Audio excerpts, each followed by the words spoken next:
meet you. Nice to meet you. So, would you introduce yourself with your Okay. full name, your occupation, and what you do here? Okay. My name is Yukiko Oyanagi. My position is Associate Director and Curriculum Coordinator of ARI.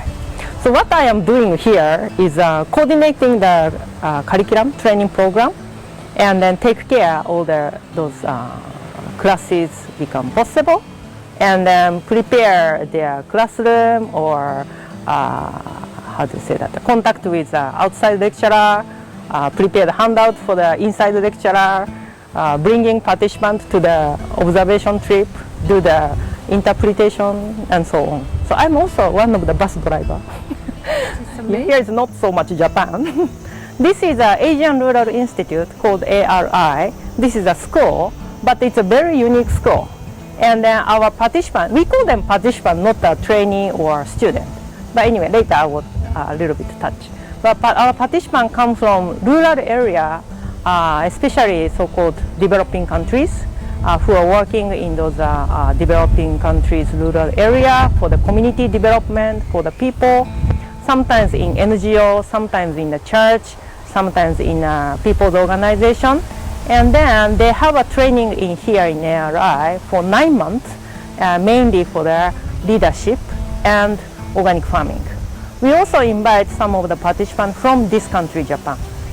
Every year, 25 to 30 participants come from different countries. This year, 14 countries, 31 participants, 20 men, 11 women. The age is from 20 to 40, late 40s, and then have a living together, working together, eating together as a community based. Then they also have a class, but they learn how to be a good leader in rural area. Then they're going back to their own community, continue to work. Wow, this is what makes you so inspired to work? It's beautiful but difficult job. What makes you engaged? The first, I was working in different countries as a volunteer, and I was thinking to do something like technical support, teaching others like that. But when I start working in a different country, I recognize that I am anyway outsider, and especially my profession is agriculture area, and then working as an agriculture expert in different countries is quite difficult because I do not know about the culture, I don't know about the weather, I don't know about the language, and as an outsider, I don't know about their localities. Then I start to think, oh, why not I become a leader or teacher, but they become a leader and teacher.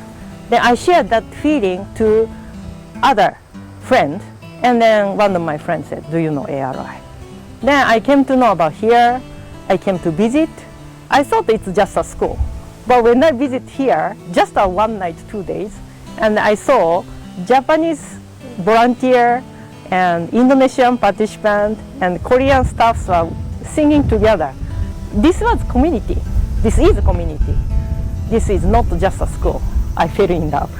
Then I quit my job, and I decided to come to ARI.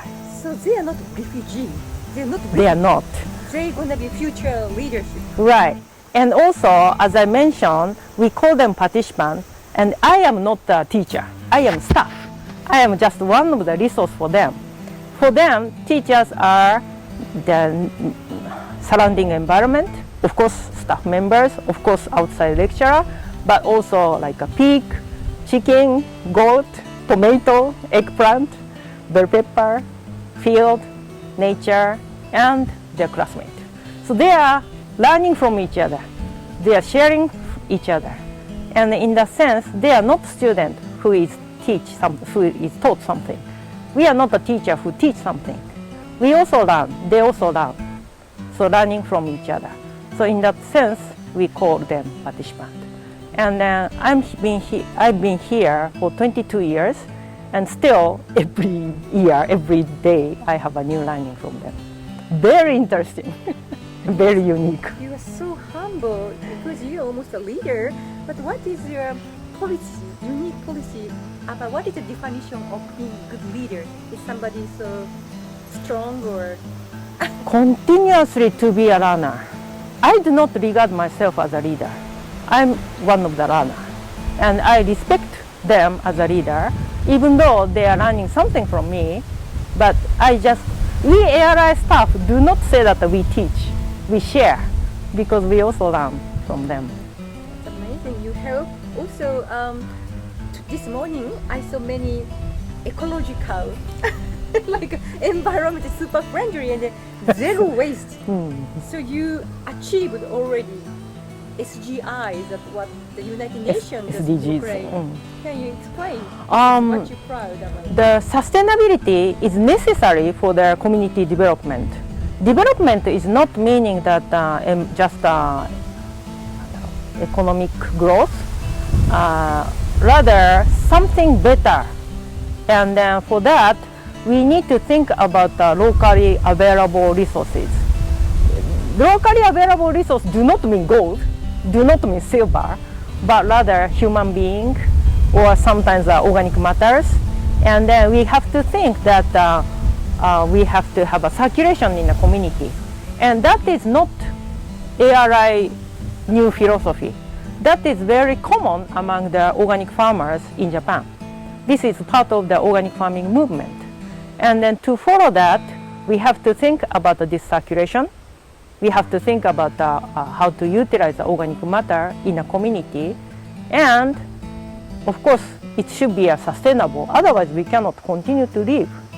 But finally, the world recognized it. UN recognized it. They made the SDGs. So finally, world catch up us. So you're pioneer. Yes. Well, many of the farmers are doing. Farmers are very much sustainable people, sustainable work. And then it's not only in Japan, but all over the world. Farmers originally think about those sustainability. And when industrial things or so-called economical development coming in, it's disturbed. But we are growing our own food. Then we have to feed to our children generation too. It should be sustainable. Wow, you have so much experience, but can I ask what was the most challenged things, like hardest things in your career here? The hardship that you overcome?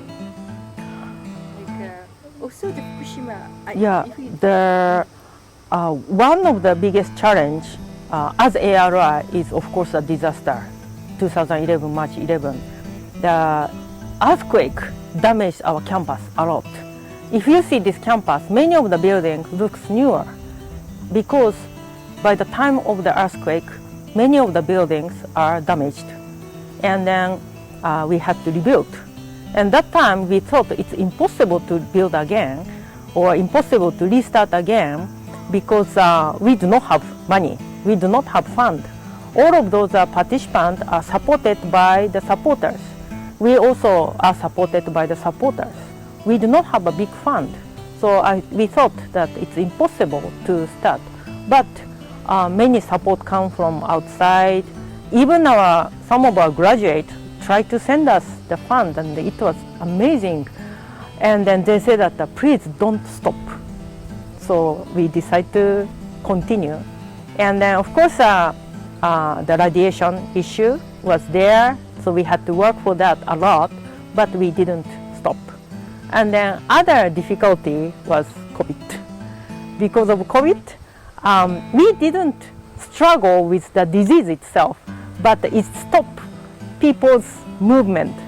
So like last year, the overseas participant couldn't get visa. So it was very difficult for us or for them to do this kind of things. But somehow we are able to invite 4 people from inside Japan, 3 people, 3 Japanese, and then 1 person who is trying to be refugee, so asylum seeker.